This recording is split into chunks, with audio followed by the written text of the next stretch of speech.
Halo semuanya, kali ini saya akan berbagi bagi teman-teman yang mau menghadapi KSN.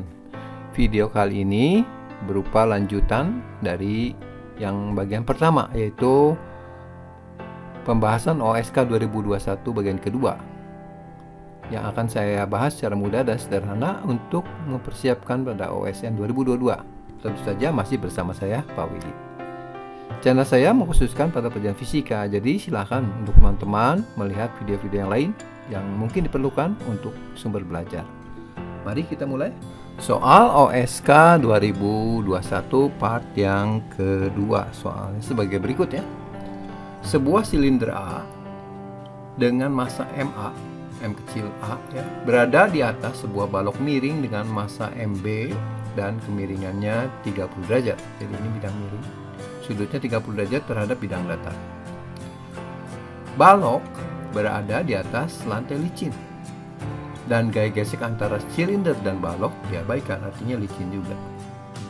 Jika rasio MB terhadap MA sama dengan 2, jadi massa bidang miring 2 kali massa silinder. Tentukan percepatan silinder A ini. Ya, oke, mari kita gambarkan dulu gaya-gaya luarnya ya. Saya mulai dari gaya berat WB, kemudian juga tentu saja ada gaya berat WA. Nah, di sini ada gaya luar yang lain, yaitu berupa reaksi dari lantai NB.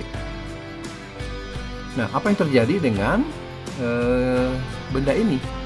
Karena pengaruh gravitasi, maka benda A cenderung ke bawah, dan karena benda B dan benda A ini licin, maka benda B tentu saja akan terdorong dengan mudah ya, akibat pergeseran balok A ini. Dia bergeser ke kanan, sementara benda silinder A akan bergerak ke bawah seperti berikut ya. Jadi AB nya tentu saja ke kanan dan AA nya ke bawah. Nah, inilah gambaran yang sederhana yang terjadi ya. Nah, sekarang kita akan melihat lebih jauh, lebih detail dengan gaya-gayanya, dan kita akan menghitung berapa AA ya, atau AB juga bisa ya. Mari kita lihat. Kita mulai dari free body yang ini dulu ya. Jadi saya gambar lagi benda B nya seperti ini, ada di atas lantai licin ya. Kemudian kita gambarkan gaya berat WB, berarti tetap akan bergerak ya. Nah, ada gaya lain yang ada di sini, yaitu gaya dalam, yaitu gaya kontak ya.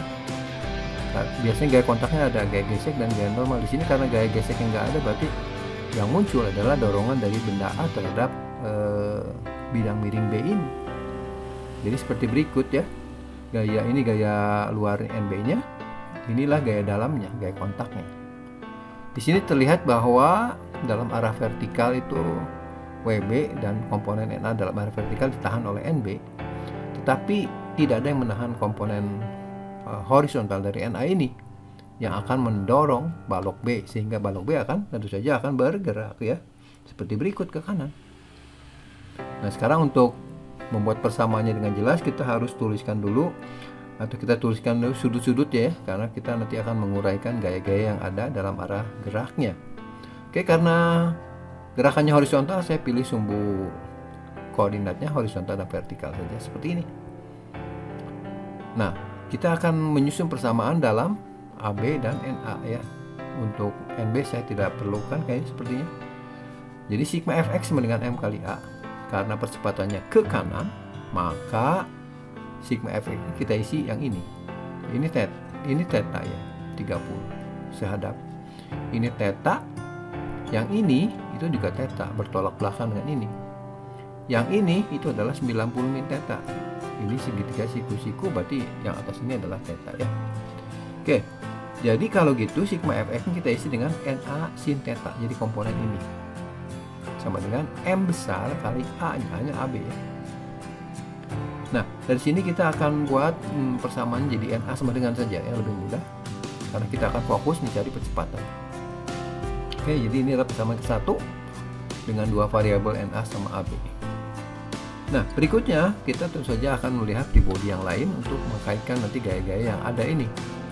Di sini benda yang kita lihat adalah benda A. Benda A seperti ini. Jadi benda A ini ditopang oleh penopang kiri kanan supaya benda A itu pergerakannya hanya vertikal saja. akibat pengaruh gravitasi. Nah, tetapi karena benda A ini ditahan oleh bidang miring, berarti biasanya ada gaya berat dan gaya kontaknya, gaya normal menahan gerakan benda A ini. Arahnya tegak lurus pada bidang miringnya ya. Ini NA. Nah, di sini jelas bahwa tadi pergerakan benda A itu hanya vertikal, hanya ke bawah. Jadi kalau gitu, saya akan menguraikan nanti gaya-gaya yang ada, yang tentu saja yang miring ini NA dalam arah geraknya dan tegak lurusnya. Ya. Saya butuh sudut ini theta ya, ini theta juga. Nah, jadi sumbu koordinat saya pilih tetap saja seperti ini, horizontal dan vertikal. Tapi yang kita susun sekarang justru dalam arah vertikal ya. Persamaannya jadi sigma FY sama dengan M kali A. Karena gerakannya ke bawah, berarti yang kita masukkan ke sigma FY itu adalah gaya-gaya dalam arah vertikal, yaitu WA dikurangi komponen ini NA cos theta ya, sama dengan ini M kecil ya, MA itu M kecil dikali AA. Ini adalah persamaan kedua. Kalau kita perhatikan variabelnya AA NA, jadi nambah satu variabel meskipun nambah satu persamaan. Jadi kita harus punya satu persamaan lagi yang mengaitkan sesama variabel ini. Nah, ini persamaan ini didapat dari hubungan antara percepatan B dan A di sini. Jadi selama gerak, ketika dia bergerak bergeser, benda B itu benda A selalu kontak. Artinya apa? Komponen percepatan dalam arah tegak lurus dari bidang miring ini yang ditemukan A dan yang ditemukan oleh B harus sama. Nah, kita gambarkan dulu. Ini adalah percepatan benda B. Ini percepatan benda A ke bawah ya. Kemudian saya gambarkan garis bantunya, bidang miring dan tegak lurusnya ya. Ini garis yang sejajar dengan bidang miring, tegak lurusnya. Ini sudutnya karena sama dengan ini. Kemudian ini 90 mm, ini sudutnya juga. Nah, jadi komponen yang dalam arah sini harus sama. Artinya kita bisa mendapatkan persamaan tambahan, yaitu AA cos theta sama dengan AB sin theta. Jadi ini persamaan yang kita butuhkan. Nah, dari sini kita bisa menghitung AA atau AB. Tapi untuk kali ini saya akan menghitung percepatan benda B dulu ya. Jadi nanti kita nyatakan AA sama dengan ya sin bagi dengan cos dari sini dikali AB. Kita substitusi ya, ini ke sini, kemudian juga NA ke sini. Jadi WA nya kita isi MG, NA nya kita isi M per sin theta kali AB ya. Jadi kali cos theta taruh di sini, kemudian M, AA nya itu adalah AB tangan theta. Nah, dari sini kita bisa gabungkan, AB nya pindah ke kanan ya.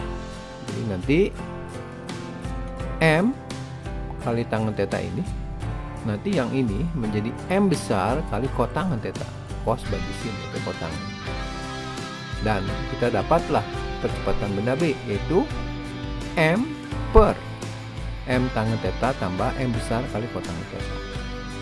Maka kita juga dengan mudah bisa mendapatkan percepatan benda A, M yang ini ya dikalikan dengan tangan theta saja, tangan theta per M kecil tangan theta tambah M besar kotangan theta kali G. Nah, setelah dapat kita bisa substitusikan sudut 30 derajat dan MB yang 2 kali MA itu, jadi M besar ini 2 kali M kecil. Kita substitusikan seperti berikut. Jadi M nya saya isi 1 aja ya, kemudian M besar saya isi 2. Kemudian sudutnya untuk yang A, kita hitung percepatan A ya. Tangan 30 adalah sepertiga akar 3. Tangan 30 sepertiga akar 3, kotangan 30 sama dengan tangan 60 yaitu akar 3. Di sini terlihat bentuk akar 3-nya muncul di bagian pembilangan penyebut, kita bisa coret. Jadi integral yang di atas adalah sepertiga. Yang bawah sepertiga tambah 2, 7/3. Sepertiga dibagi 7/3 adalah 1/7. Jadi percepatan benda A adalah 1/7 dikali dengan G-nya ya. Demikian pembahasan mengenai OSN Fisika, pembahasan OSK 2021 part yang kedua, yang saya bahas secara mudah dan sederhana. Jangan lupa untuk subscribe bagi teman-teman yang sudah merasakan manfaatnya. Silahkan juga untuk komen yang positif dan tentu saja membangun ya untuk pengembangan channel saya ini. Oke, terus semangat belajar dan berjuang di KSN. Nanti semoga sukses ya. Terima kasih.